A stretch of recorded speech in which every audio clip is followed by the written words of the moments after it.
tal, discípulos de Jesús? Un saludo muy cordial desde aquí, en nuestra casa, es decir, en este estudio donde tenemos la oportunidad de grabar y transmitir estos programas En los Pasos del Maestro. Es un privilegio poder llegar hasta vosotros y compartir cada una de estas preciosas verdades que encontramos en las Escrituras para ir creciendo en el conocimiento de Dios. Este es el quinto y último episodio de la serie que hemos titulado El Espíritu Santo, del octavo tema en toda la programación que hemos tenido hasta hoy. Y venimos respondiendo desde el episodio anterior la pregunta: ¿cuál es la obra del Espíritu Santo en nuestras vidas, en nosotros, los discípulos de Jesús, en nosotros, los creyentes? Y podemos notar, ya hemos notado dos en Tito 3:5, que el Espíritu Santo renueva al creyente, en Romanos 8:2, que el Espíritu de vida en Cristo Jesús nos ha librado de la ley del pecado y de la muerte. Y hoy vamos a abordar entonces otras citas bíblicas, como por ejemplo Efesios 3:16, donde podemos leer de la siguiente manera: para que os dé, conforme a las riquezas de su gloria, el ser fortalecidos con poder en el hombre interior por su Espíritu. Ya captas la respuesta a la pregunta ¿qué hace el Espíritu Santo? Nos fortalece. Hay momentos en la vida cristiana que son tan difíciles y pensamos, esto yo no lo puedo enfrentar, esto es muy difícil. Hay un episodio en la vida del apóstol Pablo donde había escasez económica y quizás había algún momento en que sentía esta crisis económica, es algo de la cual no voy a poder salir. Pero él llegó a hacer esta declaración: todo lo puedo en Cristo que me fortalece. He aprendido a vivir en abundancia como en escasez, y por lo tanto es porque Él me fortalece. El Espíritu Santo fortalece al creyente. No hay una sola prueba en la vida de un creyente que se salga del poder que el Espíritu Santo ha puesto en nosotros para fortalecernos. Romanos 8:16 dice: el Espíritu mismo da testimonio a nuestro espíritu de que somos hijos de Dios. No sé si has vivido alguna vez la experiencia en la que cometes una falta, ¿sí? Y tu intención es agradar al Señor. Pero cuando cometes esta falta, hay alguien que habla allí a tu corazón, y es el Espíritu Santo dando testimonio, como diciendo: tú eres un hijo de Dios, no olvides esto. Y el actuar propio de un hijo de Dios no es como estás actuando. Así que reordena las decisiones, corrige los pasos, reconoce el error, pide perdón. No dice esto para que nos ahoguemos en culpa. Le fallé a Dios, no, me equivoqué, qué embarrada, qué malo soy. No, ese no es el Espíritu de Dios el que nos incita a estar en una condenación de culpa y de lamento y de tristeza y de maltrato, de flagelación porque hemos pecado. No, el Espíritu Santo nos da testimonio de quién somos y nos guía para que nos mantengamos íntegros por cuanto somos hijos de Dios. Y si somos hijos de Dios, pues nuestra conducta debe ser coherente a el carácter de aquel que es nuestro Padre Celestial. Así que lo que hace el Espíritu Santo, según este pasaje, es darnos testimonio de quiénes somos, de que somos hijos de Dios. Gálatas capítulo 5, 22 y 23 dice: mas el fruto del Espíritu es amor, gozo, paz, paciencia, benignidad, bondad, fe, mansedumbre, templanza. Contra tales cosas no hay ley. Y el apóstol Pablo está mencionando la obra del Espíritu Santo con un término muy interesante, y es el fruto. Aunque son 9 elementos, 9 virtudes, ¿sí? Es uno solo el Espíritu Santo, el fruto del Espíritu, perdón. He escuchado a algunas personas referirse a esto como los frutos del Espíritu. Y no son los frutos, es uno solo, es singular cuando dice más el fruto del Espíritu Santo. El fruto, el resultado de toda la labor del Espíritu Santo es el carácter de Cristo en nuestro corazón. Alguien lo ha llamado así, el carácter de Cristo, donde se evidencian estas 9 cosas que bien son muy importantes en nosotros y que podemos evaluarlo. Yo tengo en mí la obra del Espíritu Santo, voy a usar la expresión la agricultura espiritual, porque hay un fruto, ¿sí? Y está refiriéndose como una analogía muy parecida a la que Jesús hace cuando dice yo soy la vid verdadera y vosotros los pámpanos. Entonces el Espíritu Santo nos está dando esos nutrientes para desarrollar un fruto que es un carácter íntegro, un carácter amoroso, de gozo, de paz, de paciencia, de benignidad, que es amabilidad, de bondad, de fe, de mansedumbre, de templanza, que también es denominada dominio propio. Y si ese carácter se ha desarrollado en nosotros, no hay ley contra nosotros, porque la ley es dada precisamente para evidenciar lo que no es correcto y para denunciar lo que no es correcto y que se ejecute acciones para corregirlo. Y aquí notamos entonces que el Espíritu Santo obra en nosotros para que se dé el fruto del Espíritu en nuestras vidas. Así que no se trata de que nosotros nos perfeccionemos a nosotros mismos, no hay nada que podamos hacer por nosotros mismos para perfeccionarnos, sino que es el resultado de la obra del Espíritu Santo. ¿Qué es nuestra tarea? Bueno, la misma que un paciente tiene cuando está frente a su cirujano. ¿Qué parte de la cirugía tiene el paciente en el cirujano, especialmente cuando hay una cirugía de corazón abierta, una cirugía abierta? Bueno, ninguna. Él solamente reposa y deja que el cirujano haga lo suyo.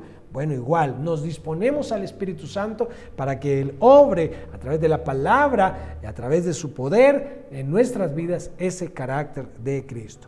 Veamos otra referencia y esta es Juan capítulo 16, verso 13, donde dice, pero cuando venga el Espíritu de verdad, y es el que corresponde a la memorización de esta semana en este tema, pero cuando venga el Espíritu de verdad, Él os guiará a toda la verdad, porque no hablará por su propia cuenta, sino que hablará lo que oyere y os hará saber las cosas que habrán de venir. Y esto tiene que ver con guiarnos a la verdad. Como empezamos en el primer episodio de este tema del Espíritu Santo,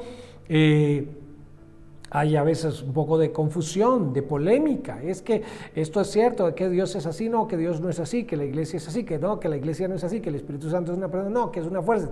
¿Quién nos va a guiar en todas estas confusiones y corrientes y pensamientos y a veces en posiciones antagónicas, aún respecto a las cosas de Dios? Bueno, es el Espíritu Santo el que nos guía a toda verdad.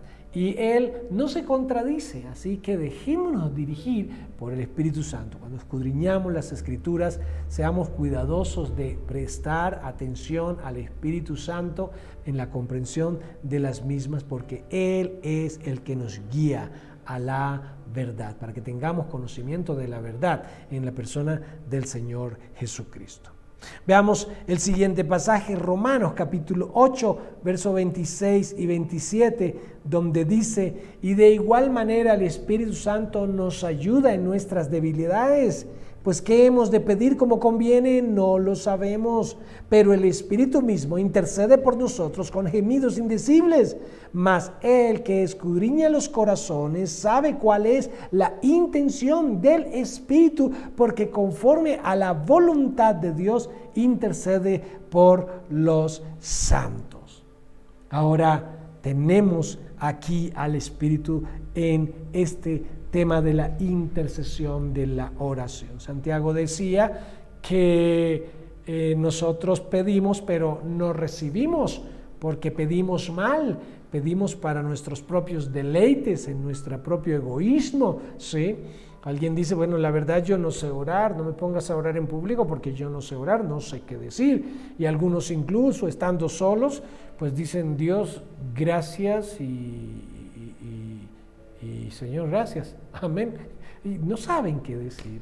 Bueno, aquí tenemos al Espíritu Santo que intercede en nosotros, ¿sí? Cuando tenemos ese tiempo íntimo con Dios en la oración.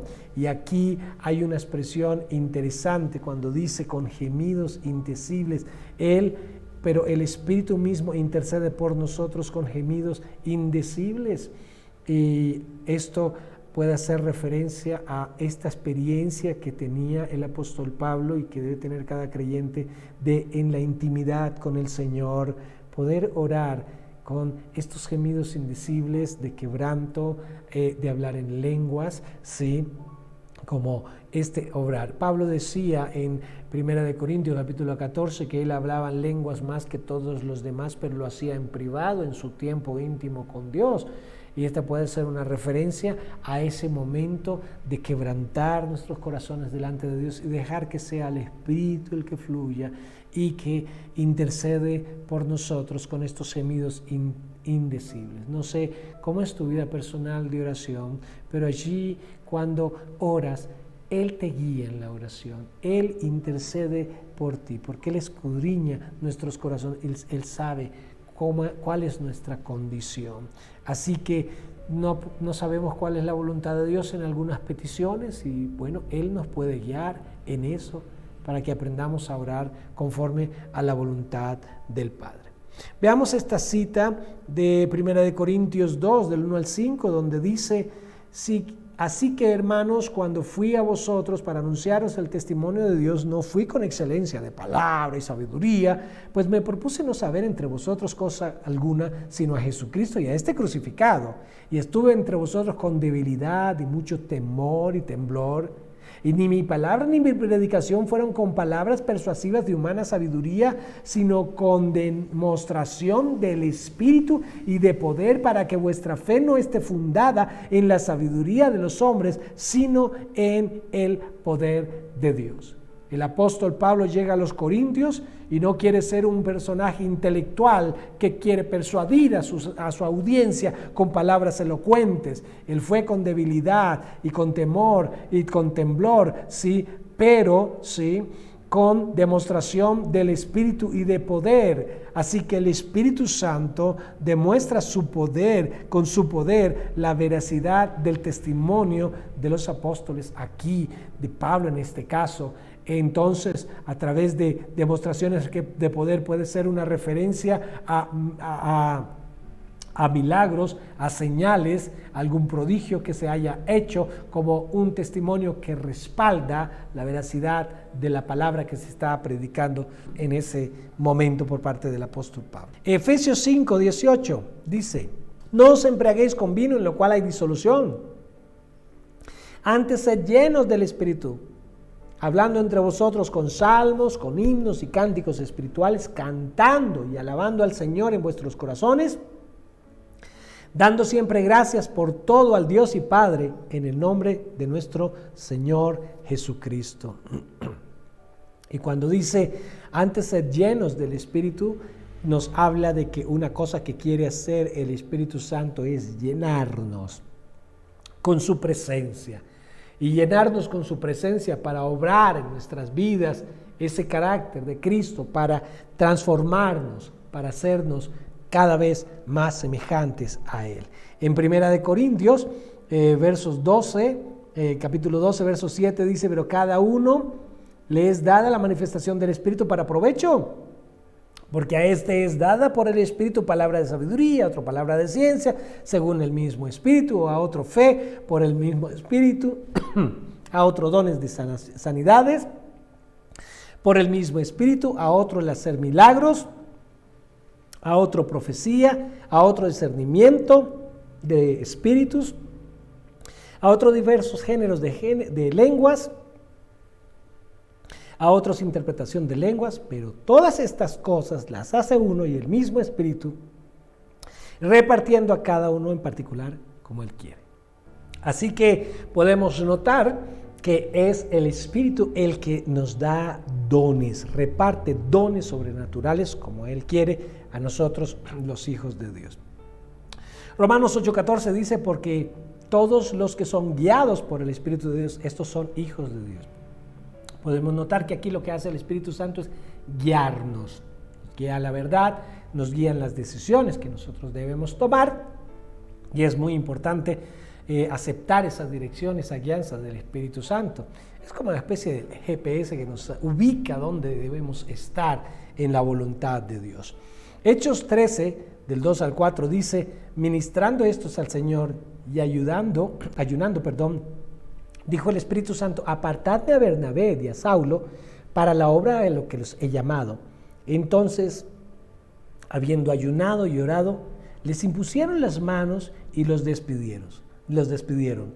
Ellos entonces, enviados por el Espíritu Santo, descendieron a Seleucia y de allí llegaron a Chipre y hicieron todo el viaje misionero. Y lo que podemos notar aquí es que el Espíritu Santo escoge y llama personas para unas labores específicas dentro del ministerio. En este caso, llamó a Bernabé y a Saulo para esta labor apostólica en las misiones. Y para ir terminando, Romanos 8:14 dice, porque todo, Hechos 1:8, dice, pero recibiréis poder cuando haya venido sobre vosotros el Espíritu Santo y me seréis testigos en Jerusalén, en toda Judea, en Samaria y hasta lo último de la tierra. El Señor Jesús, cuando resucitó y apareció a sus discípulos, les advirtió, todavía no salgan, todavía no vayan a hacer la comisión, quédense un momento hasta que venga sobre vosotros la promesa del Padre, el bautismo con el Espíritu Santo. Y en Pentecostés, Hechos capítulo 2, viene una experiencia maravillosa donde el Espíritu Santo los llena de poder y de autoridad, y ese Pedro que antes estaba temeroso y que negó a Jesús, lo vemos levantándose y levantando la voz y hablando con de nuevo el mensaje del Evangelio, y 3,000 personas son añadidas porque han creído en Cristo, y así empieza la iglesia en Jerusalén. Así que vemos que el Espíritu Santo nos reviste de poder para testificar y para hacer el ministerio. ¿No son todas estas obras maravillosas que el Espíritu Santo hace por cada uno de nosotros? Así que desde el primer versículo de la Biblia que hace referencia al primer capítulo, el Espíritu Santo de Dios se movía sobre la faz de las aguas, y hasta el día siempre el Espíritu Santo se ha movido. Démosle lugar para que se mueva, obrando todas estas cosas en nuestras propias vidas. Un abrazo para todos. Nos vemos en el próximo episodio, por supuesto, con un nuevo tema aquí en Los Pasos del Maestro.